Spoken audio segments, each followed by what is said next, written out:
The election is just less than 10 days away. We're checking with voters to see how they're preparing and how they're casting their ballots. Both President Trump and Joe Biden crisscrossing the country, hitting all the battleground states. State police were forced to shoot a suspect after a high-speed chase. Live in high definition from your news leader, this is 1024 Action News at 11. New at 11, the Erie County Board of Elections office is gearing up for what is expected to be a very busy election night. Jet 24 News is your local election headquarters. Star Bodie joins us in the control room with tips for Erie County residents that are voting by mail and in person. Hi, Star. Hi, Brian. The presidential election is less than 9 days away, and today we checked in with voters to see how they're casting their ballot during this pandemic. The race to the White House is underway as Erie County residents prepare to cast their votes with some changes in mind. As long as everybody wears their masks and stay, safe, then I have no problems with it. It's our right to go vote, so that's the way I feel about it. It's our right to go there and do it in person. Members of the Erie County Board of Elections are working around the clock to prepare for Election Day and ensure your safety. The pens will be provided. Everything is wiped down, sanitized after every voter. So the desktop that you vote on, the pen that you use, all of that will be wiped out. Councilman Anderson tells us more than 200,000 Erie County residents are registered to vote. It's anticipated about 45% of residents will vote by mail and about 55% of residents will vote in person. If you're voting by mail, there are some tips that you can take to make sure you're filling out the application properly. Make sure you carefully read the instructions, fill out the ballot with a blue or black pen, and spell everything correctly. Some Erie County residents are relying on mail-in ballots as a safety measure.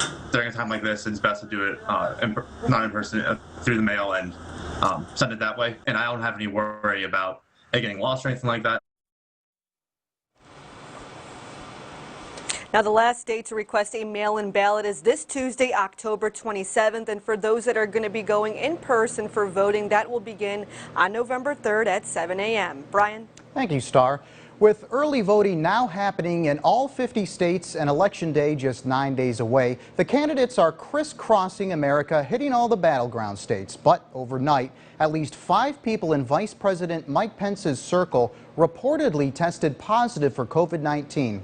Romina Puga tells us Pence tested negative this morning and continues campaigning. With 9 days to go until Election Day, President Trump racing across many battleground states, encouraging voters to vote in person. All Democrat-run states are the ones that are the problem. I don't want to have millions of votes sent to millions of different people. Breaking overnight, Vice President Mike Pence's chief of staff has tested positive for the coronavirus, along with at least 4 others in Pence's circle. Despite the news, the vice president and his wife continue campaigning today in North Carolina after testing negative. Just 3 weeks ago, the president and first lady tested positive for the virus, and at least 34 other coronavirus cases have been linked to the White House. I had it. Here I am. Here I am. Joe Biden yesterday in Pennsylvania telling his supporters the president has failed the American people. What I told him at the debate, we're not learning how to live with it. You're asking us to learn how to die with it.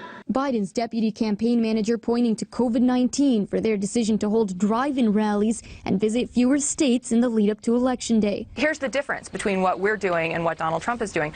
We're doing it safely. We're taking into account the safety of these communities that we're visiting. So far, an unprecedented 57 million ballots have already been cast. That's more than 40% of the total votes counted in the 2016 election. I have family members that never cared about politics in their entire lives. They are voting. In Pennsylvania, some who voted for Donald Trump in 2016 now soured on the president. Time and time again, he's given these opportunities to act presidential, and he doesn't. But I'm just hoping that Joe can maybe tone the noise down, if nothing else, and maybe just at least bring some professionalism back. While others are still supportive of the president, feeling he understands what they are talking about. Things that he brings up are exactly what me and my friends talk about in our kitchen. He's exactly spot on. Romina Puga, ABC News, Los Angeles. For all the latest election news, you can find it at your local election headquarters at yourerie.com. State police were forced to shoot a suspect this morning after a high-speed chase through Mill Creek Township. This happened just after 9:30 when police tried to pull over a vehicle for a traffic violation on I-79 North. The suspect failed to stop and led police on a high-speed chase, eventually fleeing his vehicle on Lindbergh Avenue. While the trooper was in pursuit, the suspect started throwing objects at him. The trooper tried to taser him, but it did not work. The suspect then brandished a firearm, and the trooper fired at the suspect, striking him in the hand. He was taken into custody and treated at the scene. He is identified as 19-year-old Markel Isaiah Dejan Goodwine of Erie. Goodwine faces multiple charges, including receiving stolen property, firearms not to be carried without a license, and possession with intent to deliver a controlled substance. The investigation is ongoing. One person is behind bars after Erie City Police responded to a call of shots fired overnight.